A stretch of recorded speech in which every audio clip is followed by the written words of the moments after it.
Bueno, bienvenidos a la tercera conferencia de herramientas para la gestión ambiental de la Municipalidad de Lince.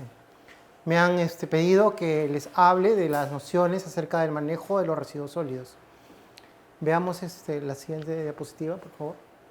Bueno, primeramente, ¿qué son los residuos? Todos generamos residuos, todas las personas naturales, las jurídicas también, generamos residuos en las casas. En las casas generamos en la cocina y en el baño fundamentalmente, ¿no? Entonces, ¿qué dice la definición? Los residuos son aquellas sustancias en estado sólido o semisólido que el generador dispone. ¿Quiénes son los generadores? Todos nosotros, ¿no? Todos nosotros al momento de arrojar un desperdicio estamos generando, ¿no? En otras palabras, son aquellas sustancias que ya no necesitamos, pero podrían servir, ¿no? Siguiente, por favor. Bueno, esta es una imagen que salió publicada hace un breve tiempo, entonces de algunas cifras de la situación de los residuos sólidos en el Perú, ¿no? Bueno, dice que el 15% de la basura que se produce a diario se recicla. Bueno, esa es una cifra, de repente, considerando solamente los rellenos sanitarios en el país, de repente no está considerando los botaderos, ¿no? Y de repente tendría que ser un poco menor, de repente el porcentaje de reciclaje del material que se recicla actualmente. Luego indica otra cifra que el 90% de la basura termina en los, bueno, ahora tal vez sea un poco menos de los rellenos sanitarios, 1850, de repente estemos en 1700, cifras un poquito, pero lo importante es que el grueso de la basura no llega al relleno sanitario. Afortunadamente en Lima, más o menos la situación se encuentra controlada, va al relleno del Callao, al relleno de Guaycoloro, en fin, ¿no? van a los diversos rellenos, pero eso no ocurre al interior del país. Y aún así en Lima existe un pequeño porcentaje que también termina en las chancherías clandestinas, ¿no? Otra cifra importante es el 55% de los residuos son materia orgánica. Quiere decir que esta materia orgánica, al llegar al botadero por lo general es un descampado que lo convierten en un cerro de basura, va a generar un proceso de pudrición de los residuos. Este proceso de pudrición va a traer animales, va a traer vectores, va a traer cucarachas, moscas, ratas, zancudos, ¿no? Que van a generar todo un ambiente nocivo para la salud. Finalmente, una cifra más dice aproximadamente 23.000 toneladas se producen a diario en el Perú. Otra cifra por ahí dice 19.000, más o menos el promedio es 3 estadios nacionales llenos de basura, ¿no? Siguiente, por favor. Bueno, acá está una imagen de la Organización Panamericana de la Salud qué enfermedades nos va a generar cada uno de los vectores mencionados anteriormente, ¿no? Por ejemplo, tenemos a la mosca, ¿no? La mosca, ¿qué genera? ¿Qué transmite? El cólera, la tifoidea, la fiebre, ¿no? Diarreas, es un gasto importante en salud en el Perú, el control de diarreas, ¿no? Entonces, estamos viendo toda la consecuencia de no tener un sistema de disposición adecuada de la basura, ¿no? Igual la cucaracha, ¿no? Por ejemplo, podemos ver intoxicaciones alimentarias, similar, ¿no? Y así sucesivamente, ¿no?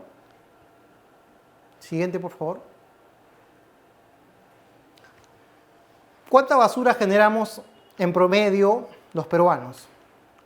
En promedio, 0,65 kilogramos al día por habitante, ¿no? Pero eso es como persona, porque si nosotros hacemos el control en el pesaje cuando llega al relleno sanitario, sería un poco mayor, sería tal vez 0,80 kilos por día por persona, ¿no? Porque nosotros no solamente estamos en nuestras casas, sino también hacemos generación de residuos en la calle, en los comercios, ¿no? Entonces acá, por ejemplo, tenemos un cuadro donde indica por sectores en la ciudad de Lima cuánta basura se está generando en cada sector. Entonces nosotros como distrito de Lince pertenecemos a la zona de Lima Centro, generamos 0,71 kilogramos, o sea, generamos más basura en comparación que otros distritos, que otras provincias del Perú. Es decir, no estamos siendo eficientes en la generación de basura. ¿Por qué? ¿Por qué se da esto? Porque de repente en otro lugar, digamos, vamos a poner el ejemplo, compramos una pizza, bueno, la familia se la come enterita la pizza, ¿no? Eso no ocurre, no ocurre en los distritos de mayor progreso en el Perú. Entonces, termina en la basura, termina incrementando. Ustedes dirán, bueno, es una tajadita, ¿qué ocurre? No, pero sí incrementa el pesaje por persona y en volumen es un montón, ¿no? Ahí vemos, por ejemplo, un ejemplo de cuánta basura producíamos en el año 2001. Hace casi 20 años producíamos la mitad y un poco menos de lo que se produce hoy en día, ¿no? O sea, el desarrollo económico ha traído, entre otras cosas, una mayor generación de residuos sólidos, ¿no? Y si hacemos la proyección al 2030, volveremos a doblar el volumen de basura producido en el país por persona, ¿no? Imagínense la cantidad de basura que estamos produciendo. Antes de que me olvide, por ejemplo, en el distrito del Lince, hace unos 5 años, la producción estaba en 0,50, en tal vez medio kilo por habitante por día, ¿no? Y ahora estamos en 0,60. ¿Qué quiere decir eso?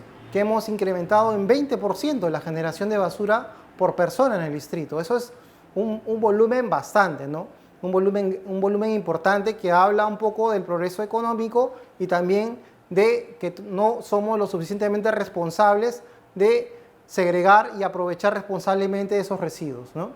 Entonces, en este cuadro vemos el proceso del manejo de los residuos sólidos que se debe de tener, ¿no?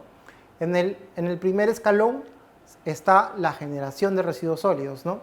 Donde el ciudadano, digamos, vamos a poner un ejemplo, compramos una lata de atún, la consumimos el contenido, lo vaciamos en otro lugar, lo consumimos y botamos la lata, ¿no?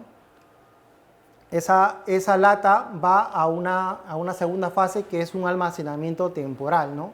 Que normalmente, si estamos hablando de la lata, pues será en la cocina, ¿no?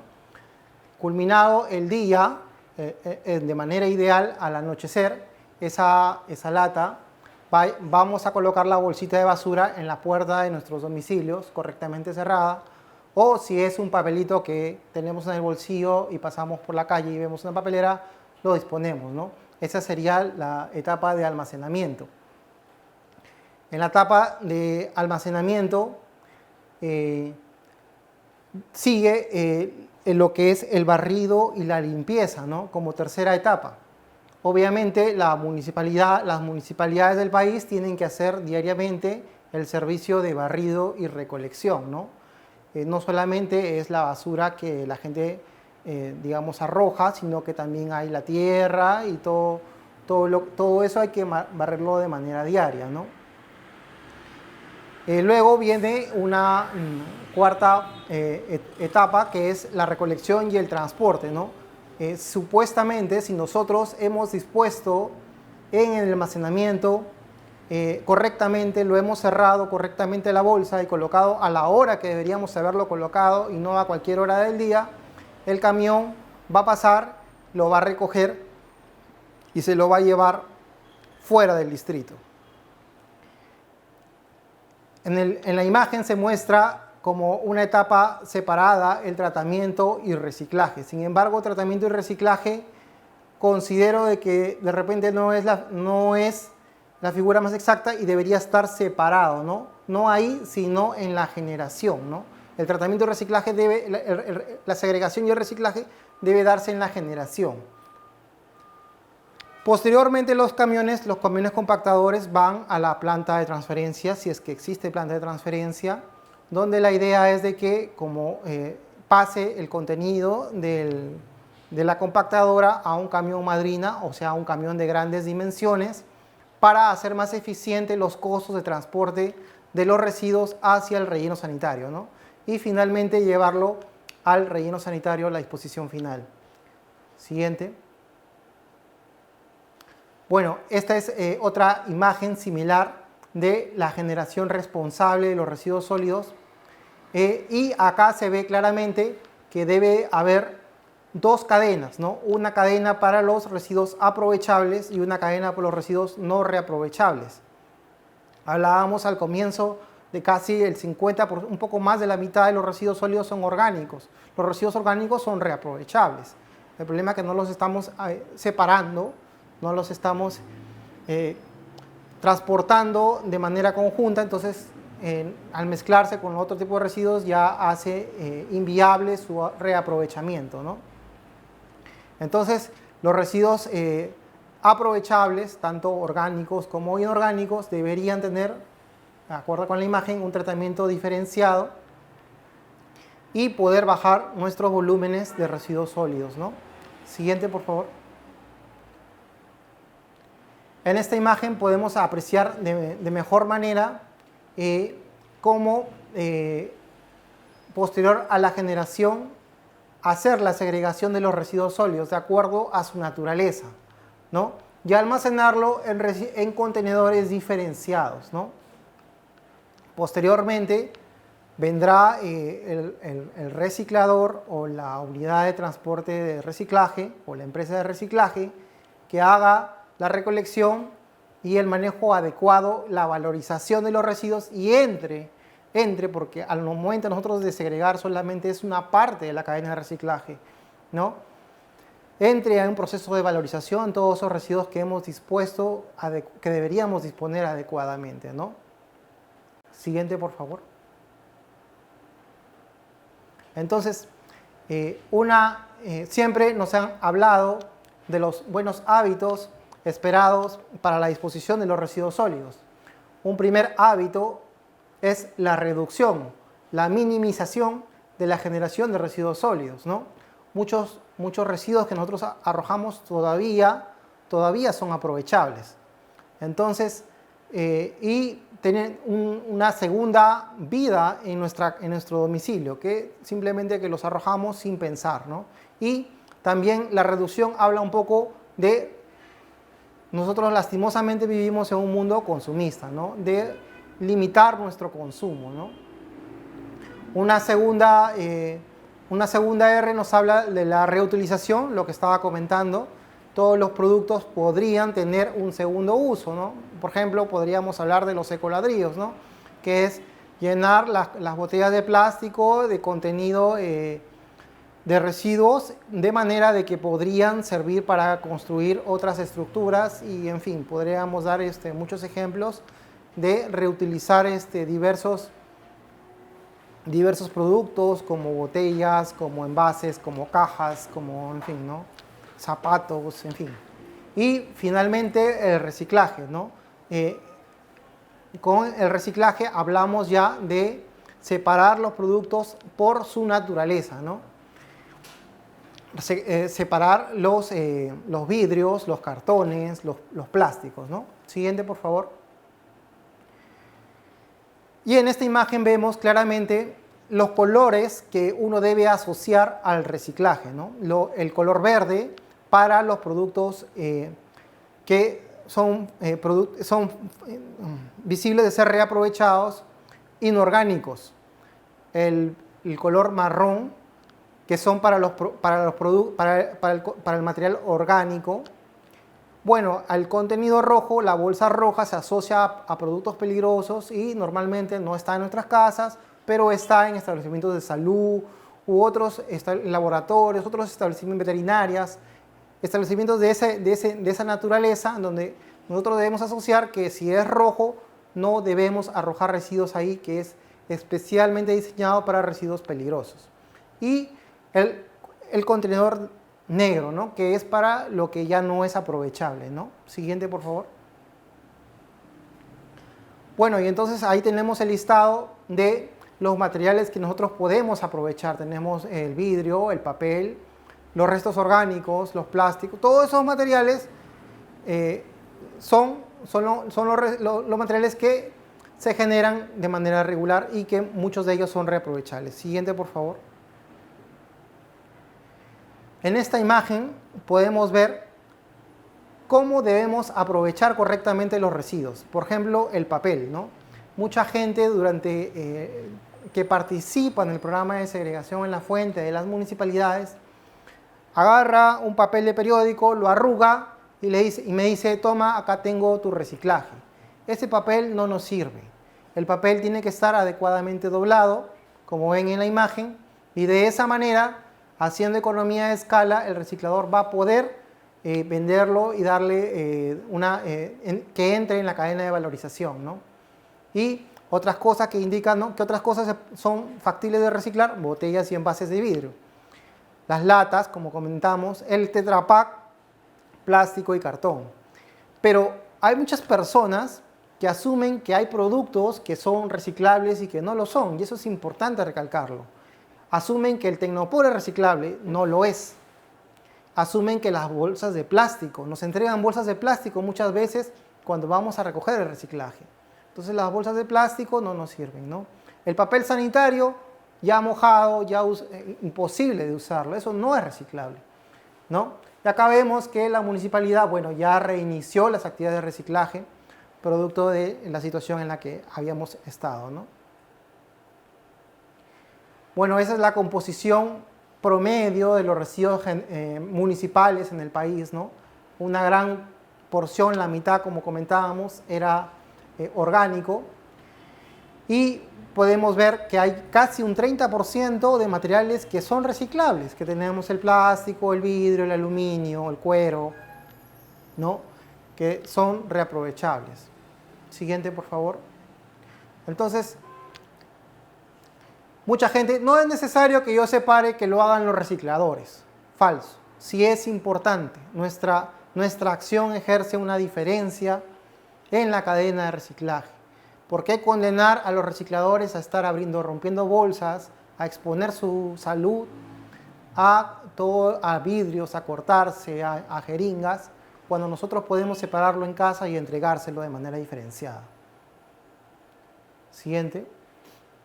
Bueno, esta es una comunicación del ministerio, ¿no?, que podemos ver que a partir del levantamiento de la cuarentena es obligatorio que todos reciclemos, todos.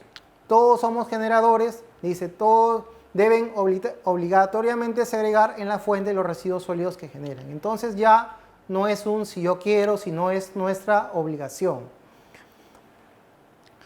Bueno, lo que debemos hacer, entregar a las asociaciones de recicladores. ¿Qué pasa si en mi casa no pasa, nunca tocan la puerta del reciclador? Bueno, no importa, yo en mi casa agarro, cojo una bolsa, cojo un envase, una caja y ahí reciclo. No, pero que se acumula, va a pasar un reciclador por su calle, señor, tenga acá tengo material ya reciclado. Y con eso usted está haciendo bastante. Pero en el distrito igual, nosotros tenemos asociaciones, tenemos 3 asociaciones que recorren todas las zonas del distrito y recogen el reciclaje, y si están interesados es cuestión solamente de consultar con la Gerencia de Gestión Ambiental. Siguiente, por favor. Bueno, parte de las actividades de la gerencia obviamente son el barrido y la limpieza, como vemos, el baldeo, la fumigación, que ha estado muy necesaria este tiempo de la cuarentena. Entonces vemos que la municipalidad cumple con sus funciones del barrido diario. Siguiente, por favor. Vemos que todos los días todas las noches hace la recolección de los residuos sólidos. Vemos todas las noches, acá está la formación de las personas que van a salir a barrer las calles en el servicio del turno de la noche, por ejemplo, ¿no?, de manera posterior a lo que hacen el recojo, las compactadoras para recoger los residuos menores que han quedado en la calle, ¿no? Bueno, entonces ahí está el reciclador informal, ¿no? Entonces el reciclador informal es el producto de no hacer la segregación en el domicilio. Al estar los productos, las botellas, los cartones, los vidrios metidos en la bolsa de basura, incita a que la persona rompa la bolsa en búsqueda de ese contenido que tiene un valor ¿no?, que tiene un valor.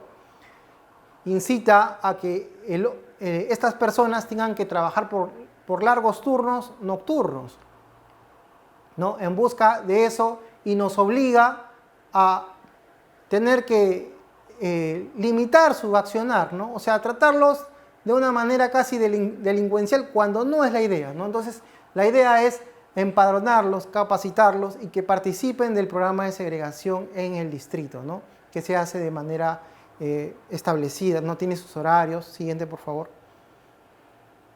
Entonces, ¿qué pasa? ¿Qué pasa con muchos vecinos? A pesar de que la compactadora pasa por todo el distrito en la noche, o las compactadoras, muchos vecinos sacan fuera del horario, nos fuerzan a tener un servicio nuevamente de recoger los residuos de manera diurna, ¿no? ¿Qué estamos ocasionando con eso? Ocasionamos un gasto primero el movimiento de la unidad, ¿no? Tenemos un chofer, combustible, tenemos el personal ayudante que tiene que estar permanentemente todo el día dando vueltas por todo el distrito recogiendo las bolsas de las personas que les dio pereza sacar su basura a la noche, ¿no? Siguiente, por favor.